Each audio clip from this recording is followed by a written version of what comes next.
லேடிஸுங்க லைஃப்பில் அச்சீவ் பண்ணுங்கிறது ஒரு பெரிய டாஸ்க்குங்க. அந்த டாஸ்க்கு எனக்குமே இருக்குது. உடம்பு சரியில்லைன்னு நைட்டு மாத்திரை போட்டுட்டு படுத்துட்டேன். காலையில் 7 மணி ஆகி என்னால் எழுந்திரிக்கவே முடியல. அப்படி இப்படின்னு எழுந்திரிச்சு பார்த்தா 7:10. ஐயையோ 8:50க்கெலாம் ஆஃபீஸ் போகலைன்னா பர்மிஷன் லெட்டர் கேட்பாங்களேன்னு ஒரு பயம். இருந்தாலும் பசங்களுக்கு லஞ்சு கட்டணுமேங்கிற ஒரு பயமும் மனசுக்குள்ளார இருந்துச்சு. கடகடன்னு எழுந்திரிச்சு சமைக்க ஆரம்பிச்சிட்டேன். பாத்திரத்தை காய வச்சு எண்ணெய், கடுகு, உளுந்து, கருவேப்பிலை எல்லாத்தையும் சேர்த்து பொரிஞ்சதுக்கப்புறமா 2 பெரிய வெங்காயம், 2 கேரட்டு அதையும் அரிஞ்சு அதோட சேர்த்துக்கிட்டேன்.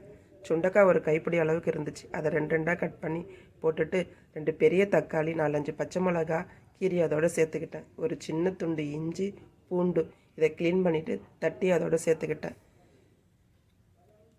கொஞ்சமாக புதினா மீந்திருந்தது, அதையும் நல்லா பொடியாக அரிஞ்சு ஒரு கைப்பிடி அளவுக்கு சேர்த்துக்கிட்டேன். 4 பேர் சாப்பிட்றதுக்கு தேவையான அளவு உப்பையும் அதோடு சேர்த்து நல்லா கிண்டி விட்டு வதக்கி எடுத்துக்கிட்டேன்.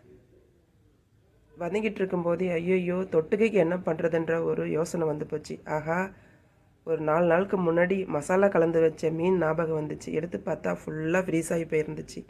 அதை உடச்சி எடுக்கிறதுக்குள்ளார டைம் ஆகிடுமே, என்ன பண்ணுறதுன்னு யோசித்து கொஞ்சமாக சுடு தண்ணியை ஹீட் பண்ணி ஒரு 5 நிமிஷம் அதுக்கு மேலே அதை வச்சுட்டேன். கூலிங் போச்சோ இல்லையோ, ஆனால் நான் அதை உடச்சே எடுத்துட்டேன். சாதத்தை ஒரு பக்கமாக கிண்டிக்கிட்டே மீனையும் வறுக்க ஆரம்பிச்சிட்டேன். ஆனால் டைமு 8:35 ஆயிடுது.